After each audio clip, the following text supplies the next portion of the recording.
You've tuned into The Mountain Gardener with your host, Ken Lane. Gardening, it can be challenging, but with these simple insider tips, you'll reap huge rewards. Now, let's tune into today's Mountain Gardener with Ken and Lisa. All right, so Ken and Lisa Waters Lane. Lisa Still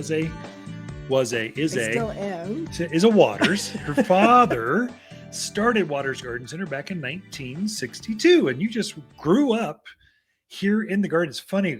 I hear not always men, sometimes just older individuals. They're coming, they're talking to you, and they're, well, they're wondering if you know enough.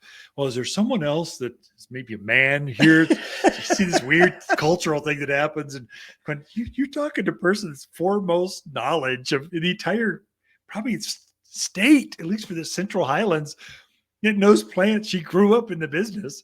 And then I see that a little bit with our kids. They were the same. They're in their late 20s. They've been in the business since they were in diapers. They know more than most gardeners, master gardeners know. Mm-hmm. And they're going, well, you're just too young. Give me someone else. I'm going to, okay, yeah. Whatever makes you comfortable, we're here for you. And I would say in addition to that, our staff is very well educated, very knowledgeable. Yeah. We got three that are Arizona certified nursery people, which is a huge. That's hard to get. That's hard. There's 5 of us because you and I count too. Right. There's 5 of us. Most garden centers don't even have 1. Right. And we got 5. This is where the Latin name, the common name, how to design it into a landscape for the proper spacing, how it's going to grow, how it's going to look 1 year, 5 year, 10 year. It's intense. It's like the bar. If you're an attorney, it takes all day to actually take this test to be approved or not approved. And so it's just, Arizona certified nursery professional. It's pretty intense. Yeah. So we have 5 on staff, and then just our staff is very knowledgeable. We do a lot of training. We do a lot to inform them so they can help our customers. And that it's sort of important for people to know. It's not just you and I that have all the knowledge. It's the staff. I mean, I'm the weak link in the whole place because I'm running. If electricity goes down, or attorneys need to or accountants are doing, or looking at supply chain and talking to vendors and what's going to come down the pipeline. Mm-hmm. I don't know what was delivered yesterday. They do. So they're more in tune with the rhythm day to day. I'm more the rhythm of the seasonality of stuff. There you go. Anyway, good point. And I don't even know where that came up with, but anyway. Glad I'm here working with you, and I respect your knowledge of what you bring to the table. I respect you too, dear. Well, thank you. So tell me, how do you respect me the most? Let's go deeper into this. I could have bet $100. Every man that's tuned in right now is wanting the same thing from his significant other. And we just want to know. Anyway, let's go to gardening. Yeah, women feel my pain on it. All right. So last week we talked about evergreen shrubs and how important they are to have those evergreens in your yard. This week we'll cover the trees. Okay, so perfect. The trees of winter. It's time. Yeah, so definitely those evergreen trees that fill the space that you need in the wintertime in your yard. So I kind of divided it into sections, and I thought I'd start with pines. Okay. Because right now we have some gorgeous Austrian pines in the yard. So if you're looking for a nice evergreen, get some good size to it, 35 feet, 15, 20 feet wide. Fast grower, I would say, of the pines, they're probably one of the fastest. Would you agree? If not the fastest, you can get a couple of feet a year out of them. That's fast for any plant, but especially for evergreens. Mm-hmm. So that's the Austrian pine, also known as the Austrian black pine. Pinus nigris. Right. Yep. Oh, very good, dear. You showed black your Latin. Pine. Latin says pine. Pinus is pine. Nigris is black. Yeah. Black pine. There's also the Bosnian pine, which they're all kind of cousins of each other. So a little bit shorter needle, not quite as big a tree. Right. Half size. And its maturity, but another really one that does well. And then my favorite, which is the Oregon green pine. Oh. And I love this one because it fits into those smaller yards. Gets maybe 15 feet tall, 5 to 8 feet wide. It has a shorter needle to it than the Austrian, but it's very dense, Yeah. very lush, Super and that green. green is just wow. That's green. So nice little tree for a lot of the yards around here. And all those you have in stock right now. So they're of course we're building up a lot like the Oregon green. Right. That makes a good Christmas tree. It's just so perfectly layered, shorter needle, dense. Just screams, hug me. Of course, it's kind of pokey, but it looks fuzzy. There is one you can hug. Okay. Is the Vanderwolf pine. Oh, good. So we do have some lovely Vanderwolfs in, kind of a variegated needle on it. We always kind of call it the teddy bear tree because you could go stroke it, hug it, and it's not going to poke on you. Yeah. So that's it looks like it's a pine tree that went to the hair salon, hairdresser, and got a do, came back and went, plant me. It looks like that because you can't go by it without touching it, going, admiring it. It really is a pretty one. Of course, the spruce, they do quite well in our area as well. The Colorado blue spruce is probably one that most people are familiar with.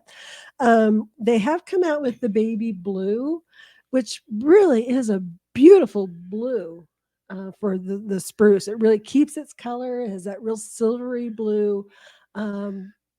Little smaller there again for compared to the Colorado spruce, but a really pretty tree. I'm very impressed with how their uniformity and their size and their color. It looks like a Christmas tree, only it's got bright silver. You put little Christmas lights on that out in the yard, or miniature lights. Beautiful. The thing is going to glow at night. It's so silvery blue, and the needles are about the same length, but there's more of them.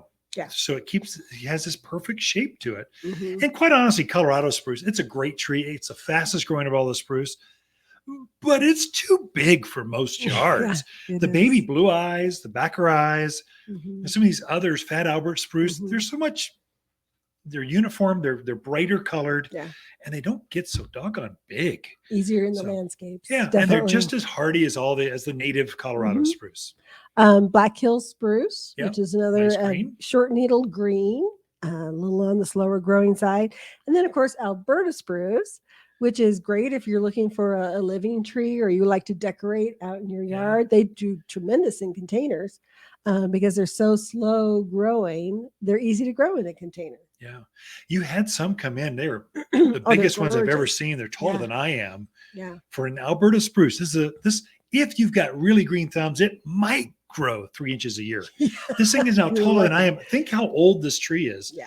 It's like instantaneous spectacle. It's just beautiful. To get them that size is unusual, and they are beautiful. Yeah. I would agree. And only found at Waters Garden Center. Yeah. 1815. Truly, that's the case. Truly, yeah. Right. So then we kind of went into the cypress. So we have the blue ice Arizona cypress. Does very well. Very pretty tree. We have one from called Chaparral, which is a little more of a sagey green Arizona cypress. Yeah. Really nicely out there. We have Deodar cedars, and then Atlas cedar.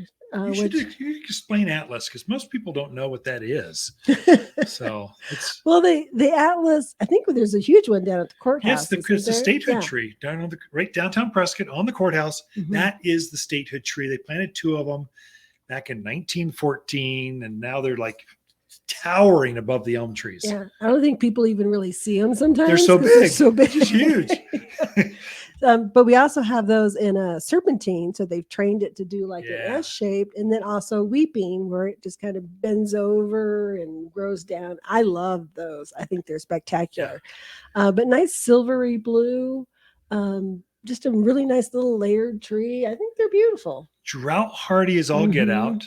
And I'm sure that the original tree was brought by Conestoga wagon from the East Coast, probably by 1914, by train from the East Coast. They brought them in and they planted it there, and it just kept going. So they're tough. Right. So, but all this, the Arizona cypress, that icy blue, the bright silver blue, so pretty. That is the prettiest native you could plant out there. Yeah. That's so robust. That's this bright colored. So all those can be planted now. In fact, you have your best selection of evergreens you can plant right now. Yeah. It doesn't spring. We won't have this many evergreens that you can plant because it's time to put them in the ground. And so we've dedicated more space. We can get more of them this time of year. Right. Thank you, Lisa. Out of time, just like that. A list of 10 evergreens, and there we go. Ken and Lisa Lain, The Mountain Gardeners. Prescott Blaze Maple is the fastest local tree with brilliant red foliage. Prescott Blaze maples grow 3 feet each year. That's fast. Prescott Blaze Maples are perfect for patios or any place a shade tree is needed. We have a limited number of huge, instant Prescott Blaze maples. The maples are brighter in Prescott at Waters Garden Center. Or shop online at top10trees.com. For a more fruitful garden, increase success in the landscape that just feels better, then tune in daily to the Mountain Gardener podcast. Subscribe through your favorite podcast streamer or visit watersgardencenter.com. Better yet, visit me directly right here at Waters Garden Center. Thanks for tuning in.